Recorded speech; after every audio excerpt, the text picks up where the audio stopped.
Hello, hello. My name's Hobby Odyssey at the Think End, and this is uh, a review of a cruise that I went on. It was supposed to be a longer episode, a longer show, but I somehow lost the footage that I had previously done. So it's now just going to be a very succinct review, or try to be a succinct review. The cruise I went on was an MSC Virtuosa Cruise. Virtuosa, the name of the boat. And we left Southampton on the 9th of December and we came back on the 16th of December. The cruise went to basically all along the never eat shredded wheat, the west coast of Europe. So Hamburg, Rotterdam, Zeebrugge, pronouncing that right hopefully, and Le Havre, and then back to Southampton. I've never been on a cruise before, so it's very hard to sort of compare it to something I've never done before. So these are my never had experienced the thing before views. I was staggered by how big the boat is and how very noisy everything is. The boat in itself is not noisy. You don't hear the engines, but you hear music and you hear people like all the time. It's very large.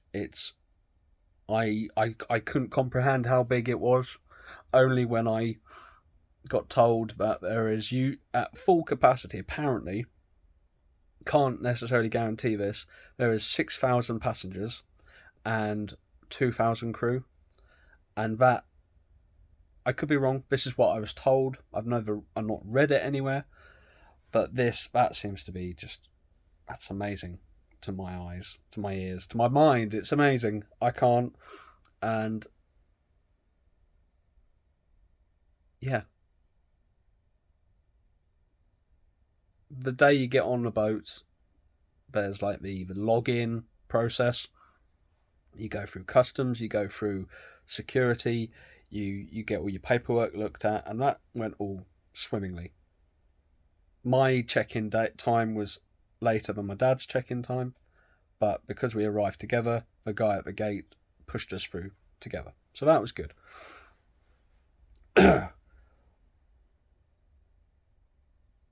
On that side of things, the only thing that not let it down, nothing was let down. The only thing that could have been done better was on my end of it. I didn't have my NHS app ready to go. So I had to change my password, do all that faff, and then ready the COVID barcodes. And that was purely my lack of forethought. I had plenty of time to do it, but everything else in the checking in section was brilliant. When you get on the boat, you sit in a lounge waiting for your rooms to be tidied, squared away. We sat in a lounge, we had a coffee, we were just in awe of everything. We went to our rooms early, which was good. Whether we were allowed to or not, I don't know. We had a rest, trying to take everything in. My room was, I was very much impressed at what my room contained. I've got a few pictures left. I can put some pictures up in here. A shower, a toilet, a sink, quite a lot of space in that wee pod. Double bed, TV, phone, which you could phone other members of the the other guests. Sorry, a balcony, which I wasn't expecting a balcony, so that was nice. Coffee machines, bar, all that type of stuff, like mini bar in a cupboard, and best bed I've slept in for such a long time. It was really good. The only downside, or the only thing that was a problem with the accommodation, was there was this little speakery pod in the room, which you could hook your things up to and use that as the speaker.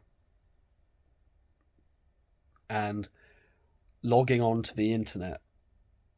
Luckily I had my data, so this little Wi-Fi speaker thing and logging onto the ship's internet was a little bit of a conundrum. Is a good word. It wasn't a problem, because if we had done what we did initially, it wouldn't have been a problem, but we didn't. So the food was immaculate. Every faddy dietary requirement was catered for. Everything. If you wanted fish, you could have fish. If you wanted meat, you had meat. If you wanted white meat, you could have white meat. If you wanted just vegetables, you could have. If you just wanted your pudding, everything. We had a restaurant that we went to every night, and we sat at a certain time, because obviously there's so many passengers to get through, and everybody on the first night went to their restaurants. But there were so many restaurants on I think the second floor on the promenade area was all just restaurants. So you could eat there, but you'd pay. But the restaurant that we went to on a nightly basis was the one where we already had paid for. So that was good. And it wasn't necessarily family friendly, and it wasn't very wheelchair accessible. But I'm not in a wheelchair, so I don't care. There's a buffet on the top floor, which was also very good. You could eat basically at whatever hour you wanted to. You had your own particular waiter for the section you sat in, and bless his heart, I'm trying to remember his name. I think it was Vilpor. He sounded like he was from India, and he was a great guy. Very polite, very sort of conscientious, very sort of doting on us hand and foot, which is, I'm not saying it's their job, but some people could do it better, some people could do it worse. He was very good.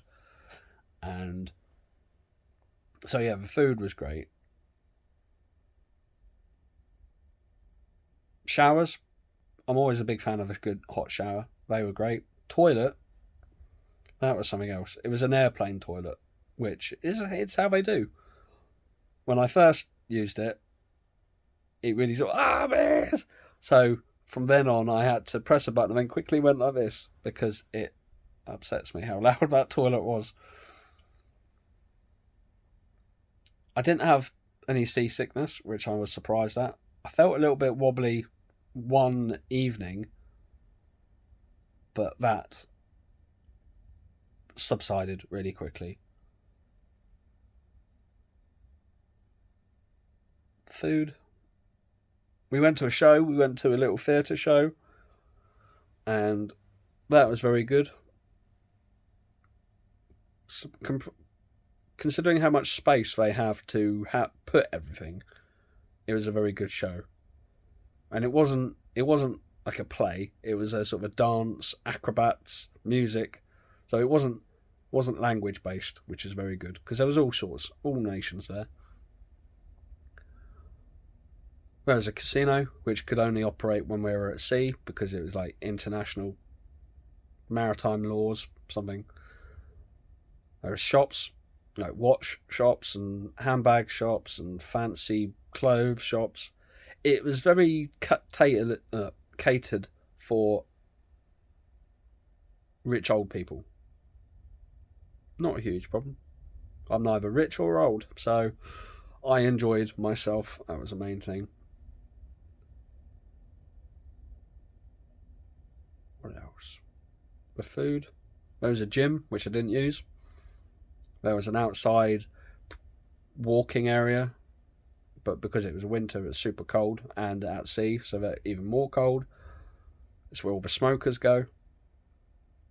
My stateroom, was below that smoking area. So when all the smokers filling their lungs with tar were moving the chairs about, I could hear the chairs being moved about in my room, which I think is the only issue. I can't blame anybody for this because, well, I could blame the ship's designer. If I had been on that cruise before, I would know not to have my room in that position. But in the grand scheme of things, I would probably have my room in that position because it was okay. It wasn't a huge problem. I would have liked to seen the ship and the cruise during the summer as opposed to in the winter, because I assume that there was a lot more things to do outside. There was a lot to do. There's a program. I wonder if I can show you. You get this little pack of bump every night, put on your bed by the corridor people. That's not a derogatory thing. Before anybody starts it, I'm struggling. I don't want to say cabin cleaners because they are so much more than cabin cleaners. Corridor staff, is that better? I think that is. Right, okay. So one thing you get is this thing, and that's the thing that tells the corridor staff whether you want breakfast in bed. And that's great. So I had that once, and I forgot what time I was wanting my breakfast at, and this poor woman had to see me in a towel, so bleary-eyed, breath like a dead dog. Yeah, I'll just stick it on the bed. I really wasn't expecting a hot-looking woman to see me at 7 o'clock in the morning. It wasn't ideal. They also sent me a birthday card, which is lovely. I mean, in my mind, they didn't know it was my birthday other than the computer telling them. So it's not like they knew me from old. But yeah, I just think that's a nice touch. So if you want, they have like different internet packages, everything you basically pay for apart from the base package, which is really good. If you go ashore to like the cities and the towns, they provide you tickets, so you can get on a bus that they provide to go wherever you want to go, and they do like cycling tours and all of this type of stuff. Yeah, you get a whole pack, a welcome on board pack, and there's an emergency drill for new passengers on the day that you get there. So if you get on at Southampton, everybody else is new, as far as I'm aware. And so you all have to go to the emergency drill area. And that was the only thing that felt sort of chore. But I know what it's for. It's so people know what they're doing in an emergency. So yes, it needs to be done. This, I don't know if you can see that all. That is the list of everything on... What day was this for? Saturday the 10th of December. That was the list of everything that was going on that you could participate in. It starts at 7 o'clock with a sunrise stretch. I'm not going to read it all to you. Sunrise stretch. And it ends with a disco from 11 in the night. So you could be busy from 7 o'clock in the morning till past 11 o'clock at night. There is always something going on, which is fantastic. The only thing I would have liked to do, I found out that there was curling upstairs on the top deck, and I'm kind of gutted that I missed that. I only started reading these quite late in. I didn't do any, other than going to feed, I didn't do any sort of shipborne activities. I was there for a break. Yeah, you get one of these. These are like the cover things, and it tells you what the temperatures are, the time of sunset, departure, arrival, next port, time changes. And yeah, the information side of it was very, very well done.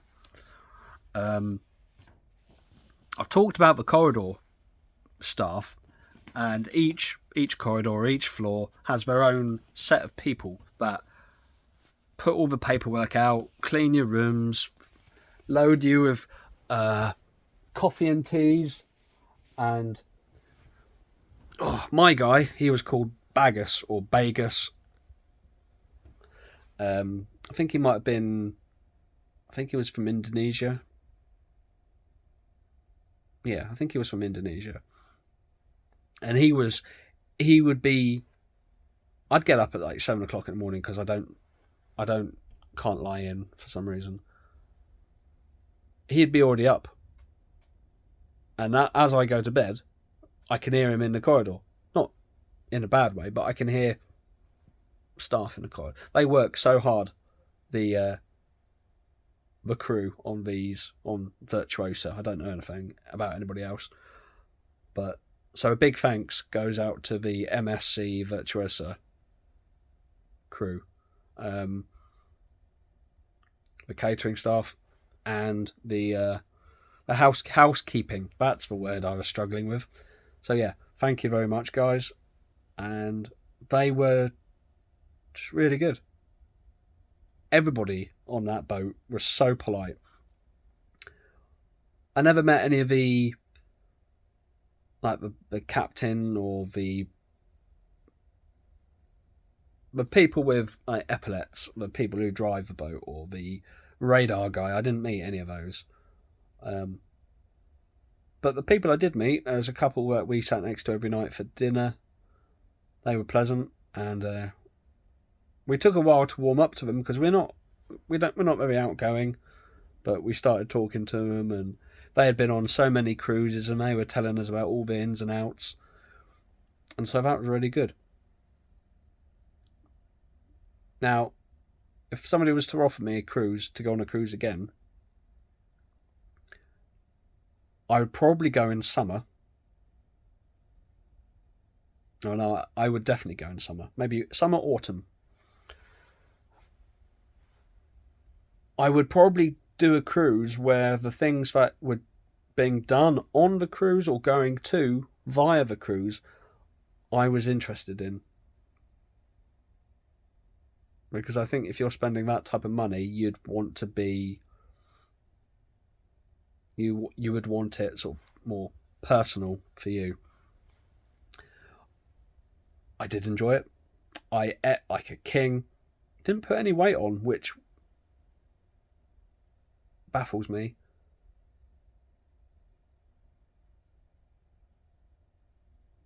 Wasn't seasick, so everything was good. Le Havre, which is a French seaport, so yeah, I went to the Lego shop. Amsterdam, never been to Amsterdam. I didn't go to the red light district, but you could smell weed in the streets that I went to. So weed seems to just permeate Amsterdam wherever you go. Zeebrugge, what did we do in Zeebrugge? I might have stayed on board then. Hamburg, went ashore in Hamburg, but like all European places, it was closed because it was a Sunday. And Christmas markets, which was just starting to open up, like the Christmas market holders were sort of turning up and get their trolleys ready. I'm not into Christmas markets, so I don't know if Hamburg was wasted on me. But I did find out that McDonald's in Hamburg, you can get a chicken sandwich for breakfast, which just blew my mind. Other than that, it was a fantastic cruise.